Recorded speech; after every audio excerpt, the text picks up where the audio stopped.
Hello students. आज का topic शुरू करने से पहले मैं आपसे एक एक्सपीरियंस शेयर करूंगी अपना।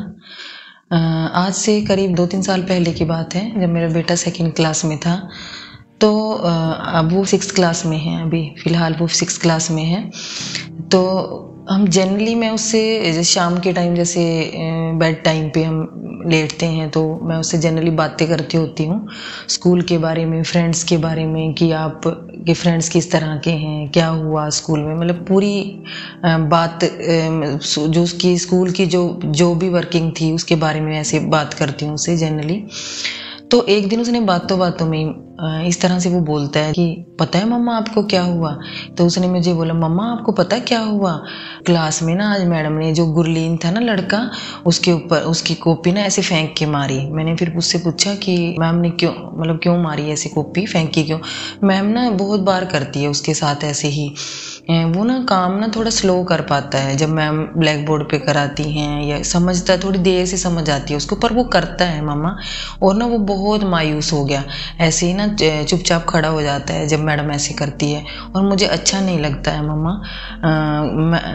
मैम जब ऐसे करती है ना गुरलीन के साथ, तो मुझे अच्छा नहीं लगता है। तो क्या टीचर को इस तरह से बिहेव करना चाहिए एक बच्चे के साथ? क्या टीचर को ऐसा होना चाहिए?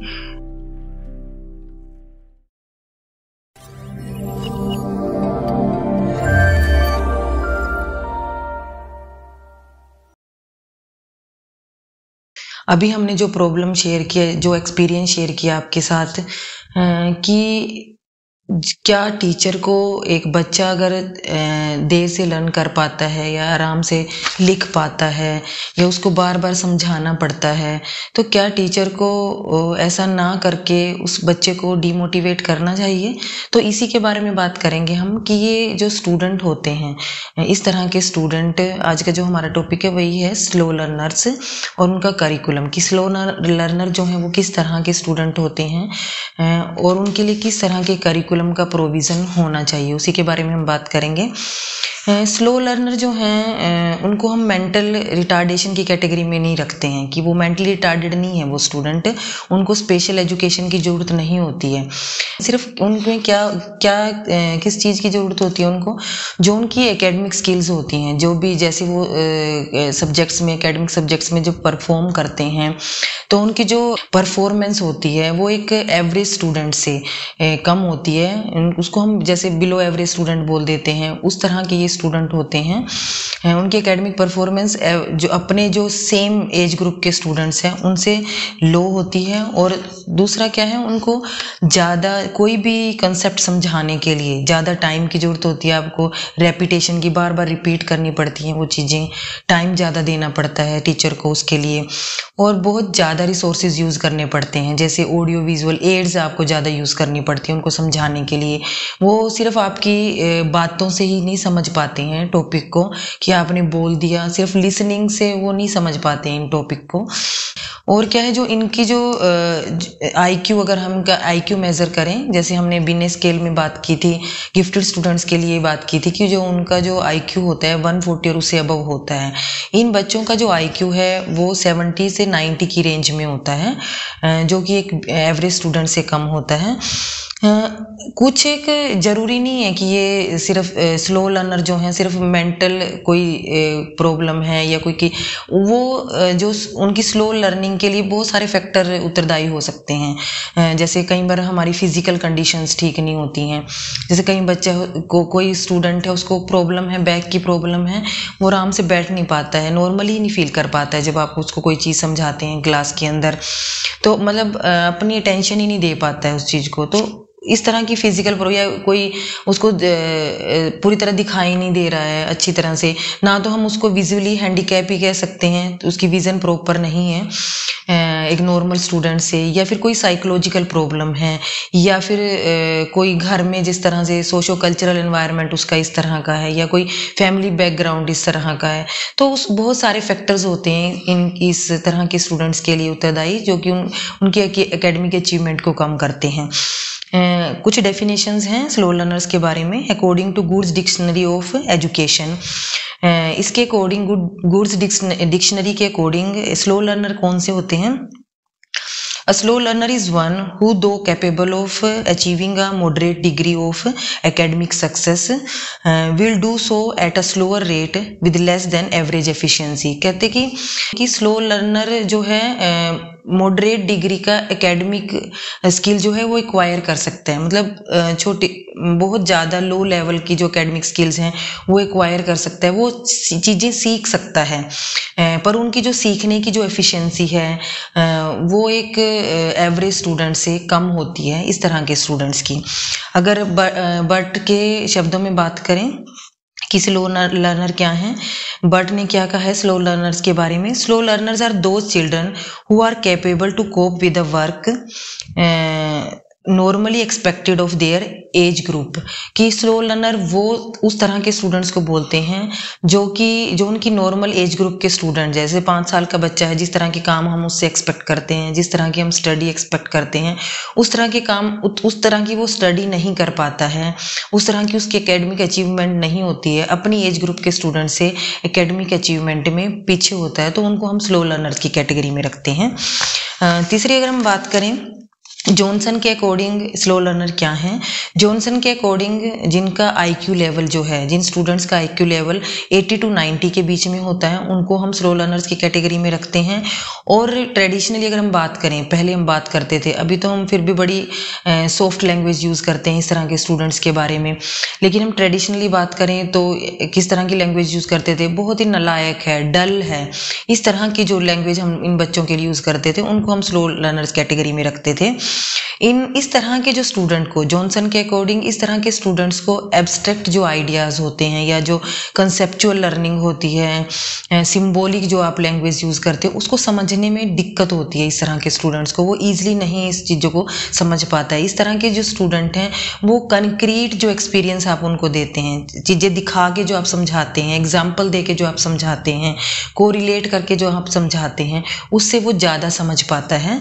तो अगर वो बच्चा कंसेप्चुअल चीज़ों को समझने में दिक्कत है या सिंबल्स को समझने में दिक्कत है या एब्स्ट्रैक्ट आइडियाज़ को ग्रेस्प नहीं कर पा रहा है, तो उसको हम स्लो लर्नर्स की कैटेगरी में रखते हैं।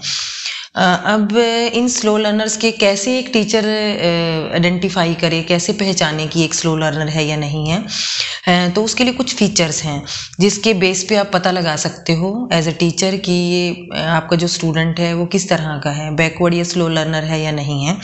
पहला, जो इन बच्चों की जो इंटेलिजेंस होती है वो लो होती है, आईक्यू लेवल इनका लो होता है, और उनकी जो एकेडमिक परफॉर्मेंस है वो भी लो होती है as compare to other children average students से। उनकी जो एकेडमिक परफॉर्मेंस भी, जैसे उनके मार्क्स आते हैं किसी जब सब्जेक्ट के अंदर, या आप उनसे कुछ पूछते हो किसी कंसेप्ट के बारे में सब्जेक्ट के, तो वो नहीं बता पाते हैं ईजिली। दूसरा, जो पर इनको हम स्पेशल एजुकेशन के प्रोविज़न की बात नहीं करते इन स्टूडेंट्स की, वो नॉर्मल जो एक्टिविटी हैं, जो नॉर्मल लाइफ एक्टिविटी है उनकी, वो नॉर्मल स्टूडेंट की तरह ही करता है।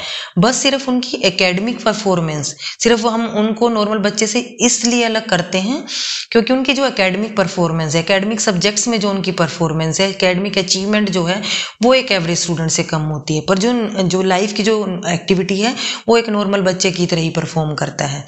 दूसरा जो है, अगर फीचर की बात करें,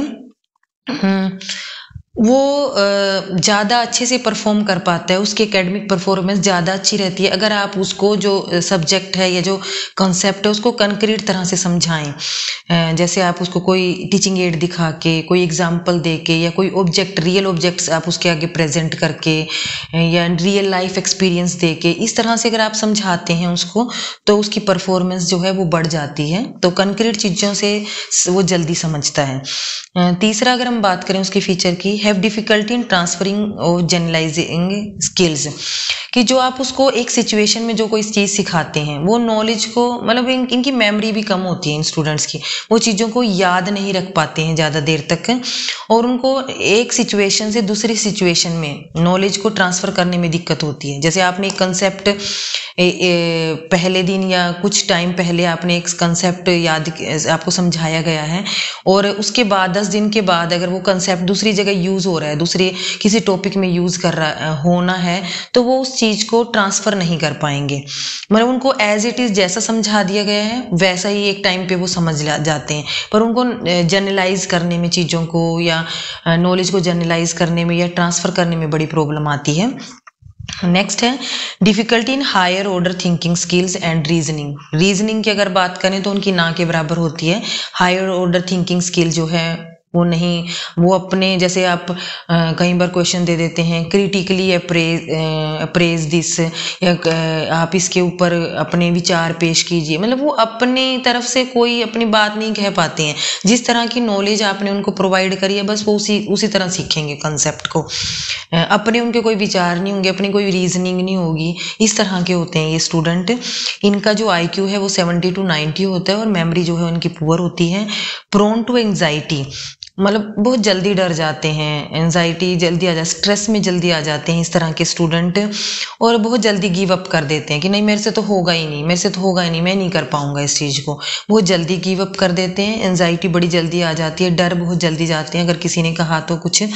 और जो है उनकी जो सेल्फ इमेज है, अपने बारे में उनकी इमेज भी बड़ी, मैं नहीं कुछ कर पाऊंगा ज़िंदगी में, मैं ऐसा नहीं हूँ, मतलब अपने आप में बड़े नेगेटिव होते हैं इस तरह के बच्चे।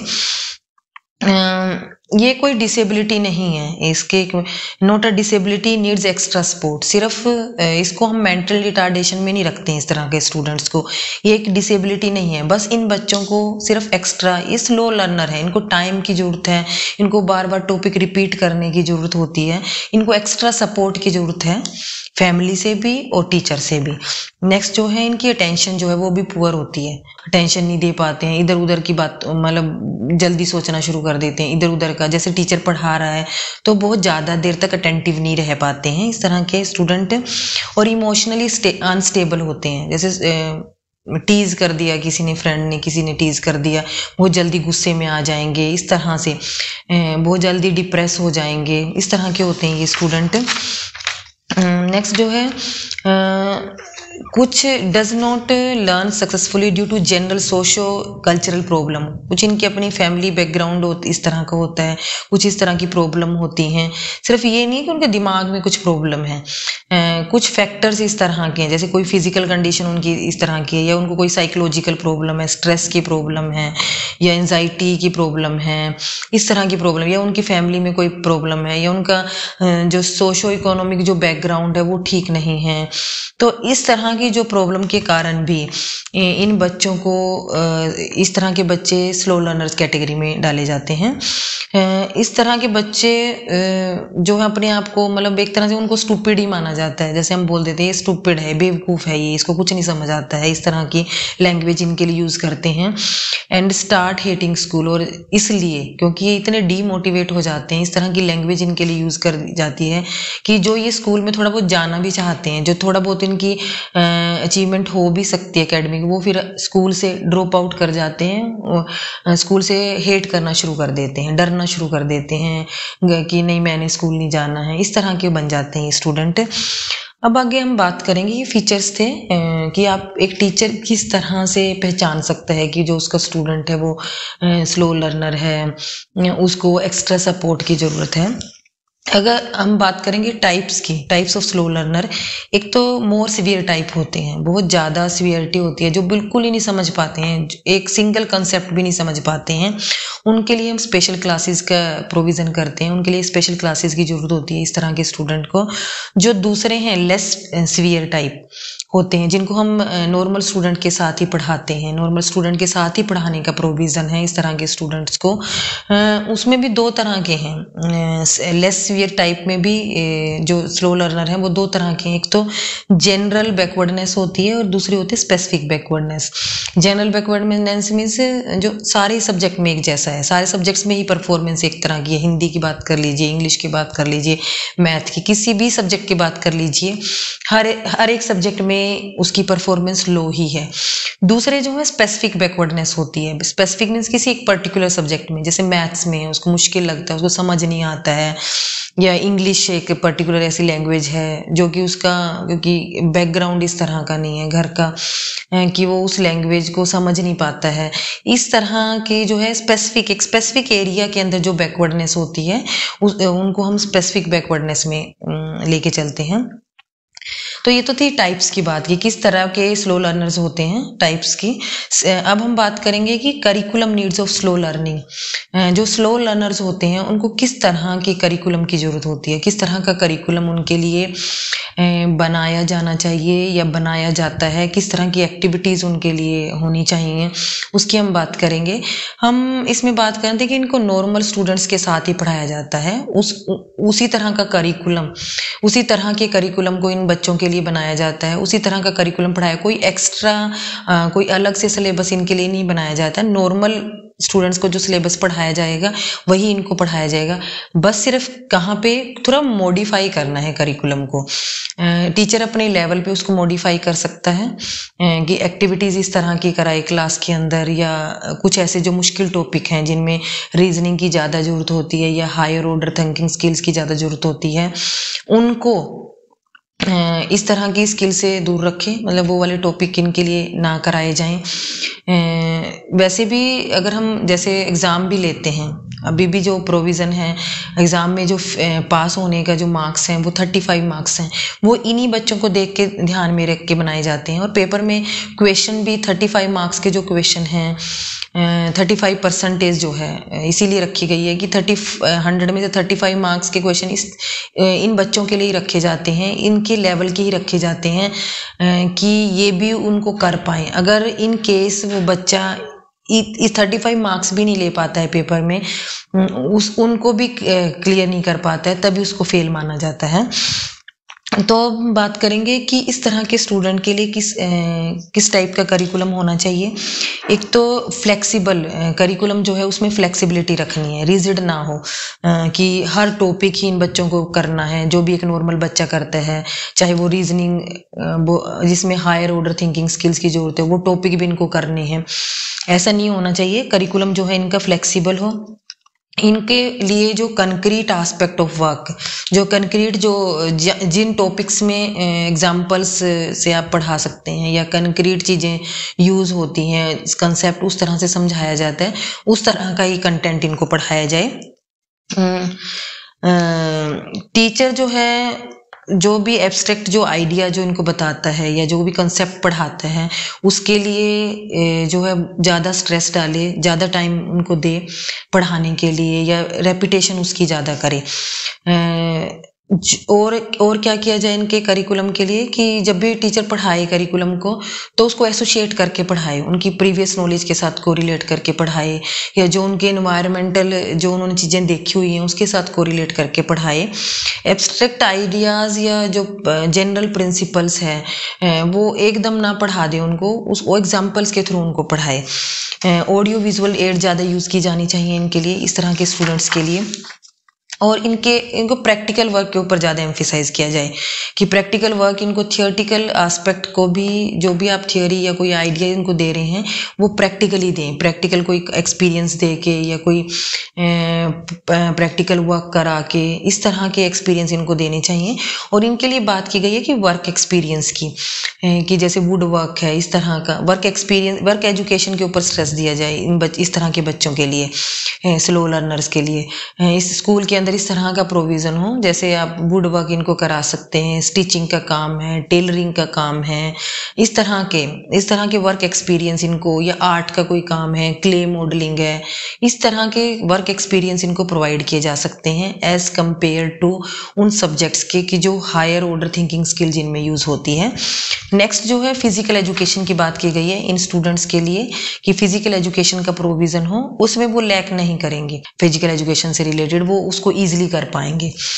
सेकंड जो हम बात करते हैं, एक तो हमने फ्लेक्सिबल करिकुलम की बात की है, सेकंड जो हमें special methods of teaching, in students के लिए कुछ स्पेशल मेथड्स यूज़ करने पड़ेंगे टीचिंग के, क्योंकि ये एब्स्ट्रैक्ट आइडियाज़ जो हैं, आप जो जनरलाइज जो प्रिंसिपल बच्चों को कराते हैं, जो कंसेप्चुअल नॉलेज देते हैं, वो इतनी ईजिली नहीं ग्रेस्प कर पाते हैं, तो उनके लिए टीचिंग मेथड्स के, स्पेशल टीचिंग मेथड का प्रोविज़न होना चाहिए। किस तरह के मेथड यूज़ करने हैं टीचर ने? Short and simple simple method of instruction, कि ऐसा नहीं कि आप एक ही टॉपिक को जनरलाइज करके एक ही बार में पढ़ा दें। इस तरह की जो नॉलेज को वो ईजिली ग्रेस्प नहीं कर पाएंगे। आप उनको जो कंसेप्ट है वो थोड़ा थोड़ा करके पढ़ाएं। शॉर्ट और सिंपल मेथड आप उनके लिए सिंपल लैंग्वेज यूज़ करें, सिंपल मेथड यूज़ करें उसके लिए, और थोड़ा थोड़ा करके पढ़ाया जाए उनको। दूसरा जो है, जो वर्बल इंस्ट्रक्शन है, जो हम वर्बली क्लास के अंदर पढ़ाते हैं, जो हम लेक्चर देते हैं, वो इन इस तरह के बच्चों के लिए लिमिटेड होनी चाहिए। इनके लिए इनको हमें कंक्रीट एक्सपीरियंस ज़्यादा देना है, इनके लिए ऑडियो विजुअल एड ज़्यादा यूज़ करनी है। नेक्स्ट जो है इनके लिए, जैसे हमने कोई हिस्टोरिकल कंसेप्ट पढ़ाने हैं या साइंस की कोई चीज़ बतानी है इनको, उसके लिए इनके लिए ट्रिप और एक्सकर्शन का प्रोविज़न किया जा सकता है। इनको वहाँ ले जाके उस जगह पे वो चीज़ दिखा के, एक्सपीरियंस करा के वो चीज़ सिखाई जा सकती है। अब तीसरा हम बात करते हैं, ये तो हमने स्पेशल मेथड्स ऑफ टीचिंग की, टीचिंग के किस तरह के मेथड इनके लिए, प्रोजेक्ट मेथड का इनके लिए प्रोविज़न हो, या डायरेक्ट एक्सपीरियंस आप जिसमें बात करते हैं, या फिर सिंपल टू कॉम्प्लेक्स लर्निंग है, उस तरह की लर्निंग इनको कराई जाए। लर्निंग बाय एक्सपीरियंस के ऊपर स्ट्रेस किया जाए। अब नेक्स्ट जो हम बात करेंगे कि इनके लिए एनवायरनमेंट कैसा हो, किस तरह का। जैसे हमने शुरू में बात की थी जब मैंने अपना एक्सपीरियंस शेयर किया था, कि बच्चा बहुत डर जाता है जब हमने बात की कि आप कॉपी उसके ऊपर फेंक रहे हैं और उसके ऊपर चिल्ला रही है टीचर, तो वो जो उसको चीज़ वो लर्न कर सकता है वो भी नहीं कर पाएगा। और क्या होगा, वो स्कूल से मतलब क्लास से ही भागना शुरू कर देगा और ड्रॉप आउट्स हो जाएंगे। जो हम बेसिक एजुकेशन की बात कर रहे थे, लिटरेसी देने की, वो हो ही नहीं पाएगी। तो इस तरह के बच्चों को कॉन्जीनियल एनवायरनमेंट की बात करते हैं हम, कि जो एनवायरनमेंट है जो क्लास का किस तरह को, इस जो कॉन्जीनियल एनवायरनमेंट की हम बात करते हैं कि किस तरह का एनवायरनमेंट हो। एक तो free and conducive environment for all, कि ऐसा ना हो कि आप जो बच्चे जल्दी सीख रहे हैं आप उनको ज़्यादा अहमियत दे रहे हैं क्लास के अंदर, बार बार आप उन्हीं का नाम ले रहे हैं कि हाँ आप बताओ। इन बच्चों से आप क्वेश्चनिंग नहीं कर रहे हैं, कुछ इस तरह का, उनका नाम ही नहीं ले रहे हैं। एक आप क्लास के अंदर बच्चे का अगर नाम भी ले देते हैं ना, नाम से आप उसको बुला लेते हैं, तो उसको एक अच्छा फील होता है कि हाँ टीचर को मेरा नाम याद है कि ये बच्चा है। तो आपने उस बच्चे को एनवायरनमेंट जिस तरह का आप एक एवरेज स्टूडेंट को या एक गिफ्टेड बच्चे को आप प्रोवाइड करते हैं, उसी तरह का एनवायरनमेंट जो है आपने इस तरह के बच्चे को प्रोवाइड करना, ताकि वो सेफ एंड सिक्योर फील करे क्लास के अंदर। जो उसको प्रॉब्लम आ रही है समझने में, एक सिंपल कंसेप्ट को भी समझने में, एक सिंपल चीज़ को जिसको आप स्किप कर जाते हैं, कई बार टीचर क्या करते हैं स्किप कर जाते हैं स्टेप जो होता है। जैसे मैथ्स की प्रॉब्लम सोल्व करते करते अब वो स्टेप बताते नहीं, उसको एक्सप्लेन ही नहीं करते हैं, क्योंकि टीचर को लगता है कि आ ही गया होगा सारे बच्चों को समझ। ठीक है, तो वो बच्चा भी हिचकता है उसको बोलने में कि मुझे ये समझ नहीं आया है। अगर उसका एनवायरनमेंट कंड्यूसिव नहीं है, अगर आप उसको फ्री फील कराएं कि आप किसी तरह की भी प्रॉब्लम को शेयर कर सकते हैं क्लास के अंदर, आप कभी डांटते नहीं हैं इस तरह की छोटी छोटी चीज़ें पूछने पे भी, तो बच्चा फ्री फील करेगा और जो चीज़ वो समझना चाहता है वो ईजिली समझ पाएगा। दूसरा जो है, क्लास के अंदर से जो ये पुअर एनवायरमेंटल फैक्टर्स होते हैं इनको भी रिमूव किया जाना चाहिए। नॉइज प्रॉब्लम है जैसे, क्योंकि हमने बात की है कि जो स्लो लर्नर्स हैं उनकी जो अटेंशन जो है वो बहुत थोड़े टाइम के लिए होती है। अगर इस तरह की प्रॉब्लम होगी, नॉइज प्रॉब्लम होगी, तो वो और भी नहीं अटेंटिव हो पाएगा। विजुअल जो प्रॉब्लम है कि क्लास में जैसे लाइट का अरेंजमेंट प्रॉपर नहीं है या फैन का अरेंजमेंट नहीं है, इस तरह की जो प्रॉब्लम है, इन्वायरमेंटल फैक्टर्स हैं, वो भी रिमूव किए जाएं। दूसरा जो है एनवायरनमेंट, जो इमोशनली डिस्टर्ब स्टूडेंट होते हैं, जैसे जो स्ट्रेस्ड स्टूडेंट हैं या फिर जिनको एंजाइटी बड़ी जल्दी हो जाती है इस तरह, या जिनको बड़ा जल्दी गुस्सा आ जाता है, उनको भी प्रोटेक्टेड एनवायरनमेंट देना है टीचर ने जब भी क्लास के अंदर पढ़ाना है, कि और उसको स्ट्रेस नहीं दे देना है स्टूडेंट को। चलिए नेक्स्ट है, इसी में हम प्रॉपर मोटिवेशन टेक्निक आप यूज़ करनी है इसके अंदर। जैसे बच्चे को आपको लगता है कि थोड़ी भी इम्प्रूवमेंट हो रही है उसकी परफॉर्मेंस के अंदर, तो आप उसको मोटिवेट कीजिए, तो वो जल्दी सीख पाएगा और उसकी इम्प्रूवमेंट जो है बढ़ेगी। यहाँ पे आपके साथ एक एक्सपीरियंस शेयर करूँगी, जिसके एक मेरा स्टूडेंट था, कुछ इस तरह का स्टूडेंट था, स्लो लर्नर था, उसको बहुत जल्दी बात समझ नहीं आती थी, जल्दी नहीं चीज़ें लर्न होती थी। तो एक बार क्या हुआ कि उसका कंप्यूटर का टेस्ट था। वो कैसे लर्न करता था चीज़ों को, जैसे मैंने बोलना, उसने सुनना उस चीज़ को, मैंने उसको समझाना, तब उसको लर्न होती थी वो चीज़। अगर मैंने उसको अपने आप पढ़ने के लिए दे दिया तो वो उसको कभी भी लर्न नहीं कर पाता था। तो एक बार कंप्यूटर में उसके जनरली जो है मार्क्स, कभी मतलब कंप्यूटर में अगर 20 मार्क्स का पेपर हो रहा है तो कभी 2 मार्क आए हैं, कभी 1 मार्क आए हैं। तो एक बार वो बड़े अच्छे से तैयारी करके गया, इसी तरह से बड़ा मोटिवेटेड था कि दीदी मैंने बड़े अच्छे नंबर लेने हैं। तो उसके क्लास में जो है 20 में से 19 मार्क्स आए। तो मैंने आके पूछा, वाह आपके तो मोहित, आपके तो बड़े अच्छे नंबर आए हैं, 20 में से 19 आप करके गए थे ना काम इसलिए। तो कहता है पर दीदी मैडम ने पता क्या बोला, मैडम ने मुझे सारे बच्चों के सामने बोला आपने चीटिंग की है तभी आपके मार्क्स आए हैं। उन्होंने मेरी बात सुनी ही नहीं। मैंने मैम को बताया, बार बार बताया कि नहीं मैंने चीटिंग नहीं की मैम, आप दोबारा भी। और मैम ने बोला कि नहीं देखो पूरी क्लास के सामने किसने चीटिंग की है, इसके मार्क्स नहीं आ सकते हैं। तो कहते सारे बच्चे मेरे ऊपर हंसने लगे।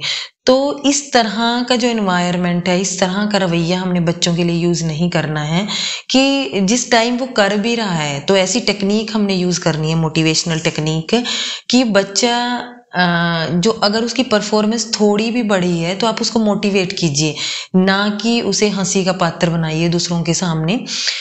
तो ये एक अच्छे टीचर की क्वालिटी नहीं होती है कि आप एक बच्चे को दूसरों के सामने पूरी क्लास, अगर आपने किसी बच्चे को कोई बात कहनी भी है, जैसे उसने काम नहीं किया है या असाइनमेंट नहीं किया है, तो वो पूरी क्लास में कहने की बजाय आप उसको अलग से ले जाके बता सकते हैं। तो इस तरह का बिहेवियर आपने रखना है क्लास के अंदर। तीसरा जो है to remove fear of failure, उसके से डर भी है कि कोई बात नहीं, आपके मार्क्स नहीं भी आए, आप फेल भी हो गए तो कोई चक्कर नहीं है, आपने कुछ तो सीखा। इस तरह का उसको डर खत्म करना है फेल होने का। हमने चीज़ों को सिखाना है, पास होने के उससे नहीं उसको चीज़ें सिखानी है। दूसरा जो नेक्स्ट जो है इंडिविजुअल अटेंशन उसको देनी है, क्योंकि उसको अटेंशन की ज़्यादा ज़रूरत है। और ये इंडिविजुअल अटेंशन कई बार तो टीचर क्या करते हैं ऐसे बच्चों को कि इनको तो समझ आएगा ही नहीं, उनकी तरफ ध्यान ही नहीं देते हैं कि जो बच्चों को आता है उनकी परफॉर्मेंस सुधारो, क्या जरूरत है इन बच्चों के ऊपर टाइम वेस्ट करने की। तो ये टाइम वेस्टेज नहीं है। हमारी क्लास बोलते हैं कि जनरली जो है 5 में से 1 जो बच्चा है वो इस तरह का होता है। अगर मान लीजिए आपकी क्लास में 30 स्टूडेंट है तो कितने स्टूडेंट होंगे, तो आप इन स्टूडेंट को छोड़ ही देंगे?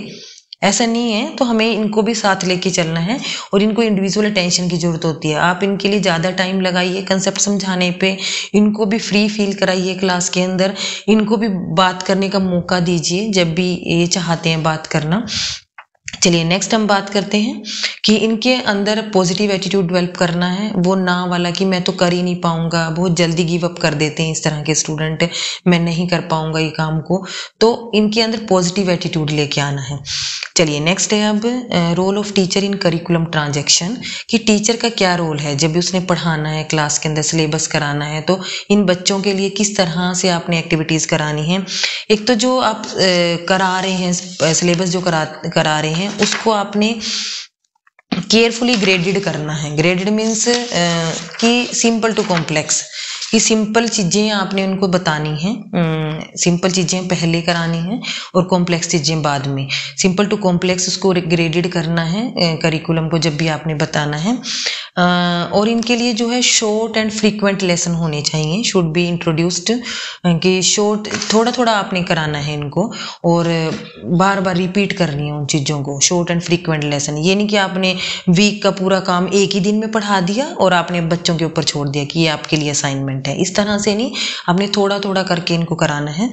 नेक्स्ट जो है concrete ideas and use of audio visual add, जो इनको जो है एग्जाम्पल्स के थ्रू, उनकी जो आसपास की वो चीज़ें देखते हैं उनके थ्रू, रियल ऑब्जेक्ट्स यूज़ करके, ऑडियो विजुअल एड यूज़ करके, आपने कभी चार्ट यूज़ कर लिया, कभी आपने मॉडल यूज़ किया है, या आपने कोई कहानी सुना दी क्लास के अंदर, या आपने कोई ड्रामा करा के आप इनको पढ़ा सकते हैं। चलिए नेक्स्ट है अब इसमें use of art, music and drama. इस तरह के बच्चे आर्ट में बड़े अच्छे होते हैं, म्यूज़िक एंड ड्रामा जहाँ पे ज़्यादा रीजनिंग की ज़रूरत नहीं होती है, इस तरह के बच्चे इन चीज़ों में ज़्यादा अच्छे होते हैं, तो उनको उन सब्जेक्ट्स में ज़्यादा आगे लेके आया जाए। नेक्स्ट जो है motivation even when slight improvement, अगर ज़रा सी भी ये कुछ इम्प्रूवमेंट आपको लगती है इनकी परफॉर्मेंस के अंदर, तो आप इनको मोटिवेट कीजिए। ये टीचर का रोल है। प्रॉपर टीचिंग मेथड इनके लिए यूज़ करने हैं टीचर ने। और अगर इनको रेमेडियल क्लासेस की ज़रूरत है, स्पेशल मतलब जो एवरेज बच्चों को आप जो पढ़ाते हैं वो तो पढ़ाते ही हैं, अगर कोई स्पेशल क्लास की ज़रूरत है तो उसका प्रोविज़न हो टीचर की तरफ से इन बच्चों के लिए।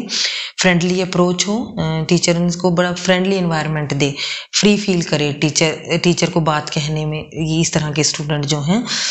और टीचर ने क्या करना है, इस तरह का एनवायरनमेंट क्रिएट करना है क्लास के अंदर, इस तरह से पढ़ाना है कि इन बच्चों का जो है कॉन्फिडेंस बढ़े, ये लो फील ना करे एज कम्पेयर टू जो एवरेज स्टूडेंट है उसके कंपैरेटिवली। चलिए नेक्स्ट है अब improvement and modification of curriculum को किस तरह से मॉडिफाई किया जाए, करिकुलम को किस तरह से इम्प्रूव किया जाए। एक तो जो इनको सेंसरी ट्रेनिंग ज़्यादा देनी है, क्योंकि ये रीजनिंग नहीं कर पाते हैं, इनकी thinking higher order thinking skill नहीं होती है, तो इनको सेंसरी ट्रेनिंग ज़्यादा देनी है। जो ऑडियो विजुअल एड्स की बात करते हैं या जो हम डायरेक्ट एक्सपीरियंस की बात, उसमें हमारी सेंसेस ज़्यादा यूज़ होती हैं। तो इस तरह के कंसेप्ट के ऊपर, इस तरह के टीचिंग मेथड के ऊपर एम्फेसाइज किया जाना चाहिए इनका, जो इस तरह के कंसेप्ट इनको सिखाए जाए, इस तरह का कंटेंट इनको सिखाया जाए जिसमें सेंसेस ज़्यादा यूज़ होती है, मल्टी सेंसरी ट्रेनिंग इनको ज़्यादा देनी है। नेक्स्ट जो है वाटर डाउन करिकुलम। इसका क्या मतलब है, वाटर्ड डाउन करिकुलम मीन्स जो करिकुलम है, जो एक एवरेज स्टूडेंट को आप जितना कंटेंट कराते हैं उसको आपने थोड़ा कर देना इन बच्चों के लिए। अगर एक आप एवरेज स्टूडेंट को आप मान लीजिए साल में आप 15 चैप्टर कराते हैं, तो आप इन बच्चों के लिए 8 या 10 चैप्टर्स का ही प्रोविज़न कीजिए। नेक्स्ट जो है concrete use of basic subjects, कि बेसिक सब्जेक्ट्स ज़्यादा पढ़ाए जाए इनको। जैसे क्योंकि हम स्लो लर्नर्स में के केस में क्या होता है कि वो हायर एजुकेशन नहीं ले पाते हैं, क्योंकि हायर एजुकेशन में जाके उनको हायर रीजनिंग की ज़्यादा ज़रूरत होती है, हायर ऑर्डर थिंकिंग स्किल्स की ज़्यादा ज़रूरत होती है। टेक्निकल एजुकेशन नहीं ले पाते हैं जहाँ पे रीजनिंग ज़्यादा ज़रूरत होती है।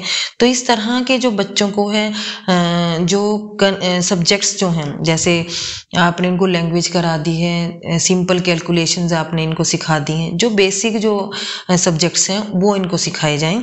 और जो इनका जो करिकुलम है उसमें कोर प्रोग्राम के ऊपर ज़्यादा एम्फेसाइज किया जाए।